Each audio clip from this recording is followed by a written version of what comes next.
My dear students, this is class 12 maths chapter 2 exercise 2.5 question number 1 பார்க்க போறோம். Find the modulus of the following complex number. Subdivision 1ல என்ன கொடுத்திருக்காங்க பாருங்க. Subdivision 1ல 2i மேல 3 plus 4i denominatorல இதுக்கு mod எடுக்கணும். அப்போ modulus வந்து நம்ம செப்பரேட்டா போட்டுக்கலாம். அதாவது டிவிஷன்ல இருக்கும்போது ரெண்டு காம்ப்ளெக்ஸ் நம்பரை நம்ம செப்பரேட்டா போட்டுக்கலாம். இதில் எதுவும் பிரச்சனை இல்லை, ஓகேவா? ஸோ மேலே வந்து ஒரு 2 மட்டும்தான் இருக்குது. அப்போ ஸ்கொயர் ரூட் ஆஃப் 2 ஸ்கொயர், கீழே square root of 3 square plus 4 square. Number என்ன இருக்கோ அதுக்கு ஸ்கொயர் எடுத்து ரூட் எடுக்கணும், அவ்வளோதான். இது 2 மட்டும் வந்துடும். கீழே பாருங்கள், ஸ்கொயர் ரூட் ஆஃப் 3 ஸ்கொயர் வந்து 9, 4 ஸ்கொயர் வந்து 16, ரெண்டையும் ஆட் பண்ணால் 25. ஸோ 2/√25, 25க்கு ரூட் எடுத்தால் 5. ஸோ 2/5 தான் இதுக்கான ஆன்சர். ஓகே, பட் செகண்ட் சப்டிவிஷனில் நடுவில் ப்ளஸ் இருக்குது பாருங்கள். செகண்ட் சப்டிவிஷனில் வேறு ரூல். அது என்ன ரூல்னா, Z1 ப்ளஸ் Z2 இப்படி இருந்து இதுக்கு மாட் எடுக்கும்போது இது வந்து என்ன ஆகும்னா கிரேட்டர் தென் ஈக்குவல் டு, அதாவது எது வந்து கிரேட்டராக இருக்கும், தனித்தனியாக மாட் எடுக்கிறோம் இல்லையா, அது தனித்தனியாக மாட் எடுத்து ஆட் பண்ணி வர்ற சம் வந்து இதை விட பெருசாக இருக்கும் அல்லது ஈக்குவலாக இருக்கும். ஸோ இந்த ரூல் இங்கே ஆக்கர் ஆகிறதுனால நம்ம சப்டிவிஷன் 1 பண்ண மாதிரி இதை பண்ணக்கூடாது, ஓகேவா? ஸோ சப்டிவிஷன் 1ல் கொஷின் எழுதிக்கிறோம்ப்பா. 2 - i by 1 + i plus 1 - 2i by 1 - i. இப்போது இதை வந்து ஒரு காம்ப்ளெக்ஸ் நம்பராக மாற்றணும், அதாவது ரெக்டாங்குலர் ஃபார்ம் கொண்டு வரணும், ஓகேவா? ஸோ ஃபஸ்ட்டு வேலை இது தான். ஸோ கீழே டினோமினேட்டரில் காம்ப்ளெக்ஸ் நம்பர், அதனால் இது காஞ்சுகேட் 1 - i, மேலே 1 - i.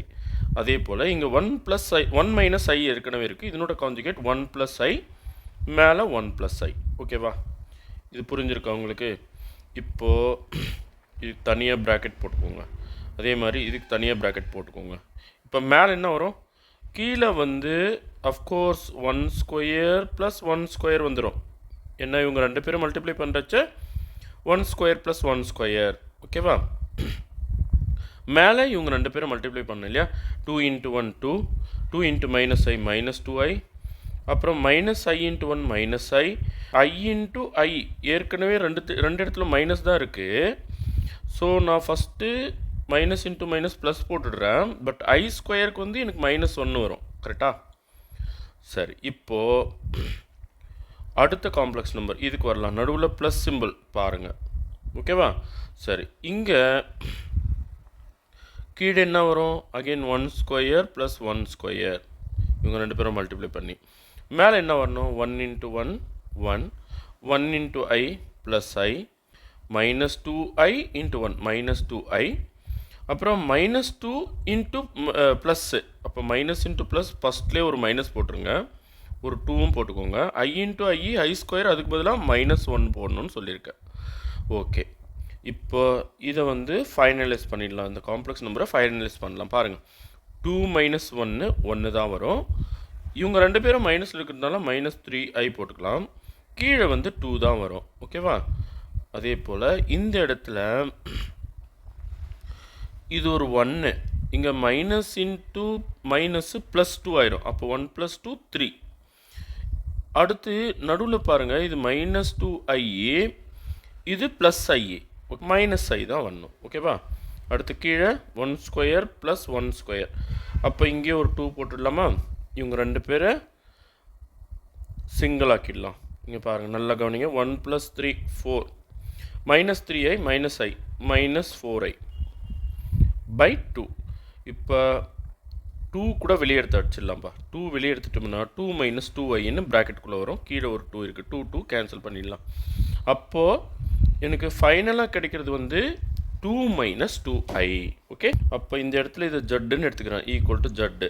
அப்போ ஜட்டுக்கு மாட் எடுக்கணும்னா நான் இதுக்கு வந்து மாட் எடுக்கணும். அப்போது square root of 2 square plus -2 square equal to 4 + 4 equal to √8.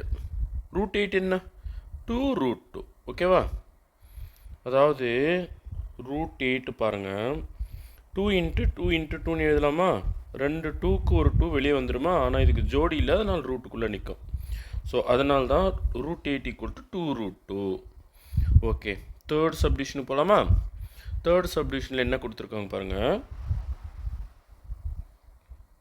1 - I அதுக்கு பவர் 10. இதுக்கு மாட் எடுக்கணும். இப்போ இந்த பவரை வந்து மாடுக்கு மேலே கூட எடுத்துக்கலாம். அதாவது 1 - Iக்கு ஃபஸ்ட்டு மாடு கண்டுபிடிச்சிட்டு பவரை மேலே கூட போட்டுக்கலாம். ஓகேவா? அப்போது இதுக்கு மாடு எடுத்தோம்னா என்ன வரும்? √1² -1², ரெண்டையும் ஆட் பண்ணி ரூட் எடுக்கணும். அதுக்கு பவர் 10. அப்போ ரூட்டுக்குள்ளே 2, அதாவது 1² 1 தான், -1க்கு ஸ்கொயர் பண்ணாலும் 1 தான். √2 அதுக்கு பவர் 10. இப்போ இந்த பவர் 10 ஸ்ப்ளிட் பண்ணிக்க போகிறேன். அதாவது √2க்கு பவர் 2 கொடுத்தோம்னா 2 வந்துடும். மேலே ஒரு 5 பவர் போட்டோம்னா 5 × 2 10, இதே பவர் தான். இப்போ √2க்கு பவர் 2 வந்தால் 2 ஆகிடும், அதுக்கு பவர் 5. அப்போ 2⁵ வந்து 32. ஓகே, ஸோ இதுதான் தேர்ட் சப்டிவிஷனுக்கான ஆன்சரு. இப்போ ஃபோர்த்து சப்டிவிஷன் போகலாமா? ஃபோர்த்து சப்டிவிஷன் ஃபஸ்ட்டு நான் கொஷின் வந்து காப்பி பண்ணிக்கிறேன். இதுதான் கொஷினு, இதுக்கு நான் மாட் எடுக்கணும். √4ல் கொஷின் இதுதான். இப்போ எல்லாமே மல்டிப்ளிகேஷனில் இருக்காங்க. இது ஒரு காம்ப்ளெக்ஸ் நம்பர், இது ஒரு காம்ப்ளெக்ஸ் நம்பர், இது ஒரு complex number. Z1 Z2 Z3 மொத்தத்துக்கும் மாடு இருந்ததுன்னா அந்த மாடை நம்ம பிரித்து போட்டுக்கலாம். அதாவது 2iக்கு தனியாக மாடு, 3 - 4iக்கு தனியாக மாடு, தென் 4 - 3iக்கு தனியாக மாடு. பெருக்கல் இருக்குது, அதனால் ஒரு டாட் வச்சுக்கலாம். அடுத்து பாருங்கள், 3² + -4². அடுத்து 4² + -3². சரி, இப்போ 2²க்கு 2ன்னே வச்சுக்கலாமா? ஏன்னா ஸ்கொயர் இருக்கிறதுனால ரூட் ரிமூவ் பண்ணும்போது ஒரு 2 மட்டும் ஆன்சராக கிடைக்கும். இங்கே பாருங்கள், √3² 9 -4² 16. அதே போல் தான் 4² 16 -3² 9. ஸோ 2 இன்ட்டு இது வந்து √25, இங்கே ஒரு √25. 25க்கு ரூட் எடுத்தால் 5. அப்போ 2 × 5 × 5. 2 5s are 10, 10 5s are 50. So இதுதான் ஃபோர்த் சப்டிவிஷனுக்கான ஆன்சர். Okay, thank you students.